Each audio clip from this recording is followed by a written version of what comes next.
کارمندان خدمات دولتی آتش‌نشانی ناحیه وسه باید رعایت نمودن قاعده‌های بخطری از سوختار در نتیجه گذراندن عملیات‌های مشترک ماه ینور معین نمودند که با وجود کارهای فهماندهی در جماعت‌های دهات در بسیار منزل‌های استقامتی قاعده‌های بخطری از سوختار رعایت کرده نمی‌شود.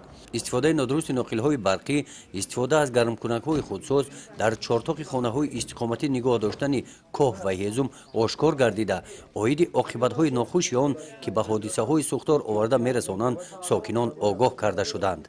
حادثه‌های سوختار سال‌های گذشته نشان دادند که 75% حادثه‌های سوختار در خانه‌های استقامتی شهروندان به عمل می‌آیند. سبب اساسی حادثه‌های سوختار این پیش از همه نادرست استفاده بردن ناقل‌های برقی، اسباب‌های معیشتی برقی و گازی میباشد یا آتشبازی نابالغان و دودبارهای پیچ‌های آهنین.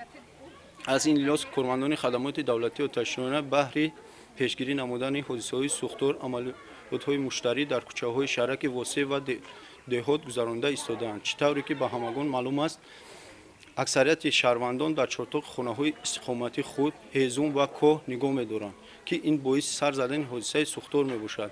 همین طریق کارمندان خدمات دولتی آتش‌نشانی ناحیه در کوچه‌ها، محل‌ها و خانه‌های استقامتی شهروندان دستورالعمل عاید کارهای فهماندهی گذرانده ایستاده‌اند.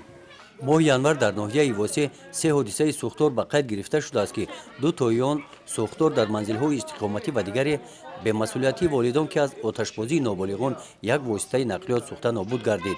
کارمندان خدمات دولتی آتش‌نشانی با گذراندن کارهای فهماندهی شهروندان را آگاه می‌نمایند که برای نگاه داشتن مال و ثروت خود امین ماندن از حادثه‌های ناخوش سوختار قاعده‌های بخطری سوختار را رعایت نمایند.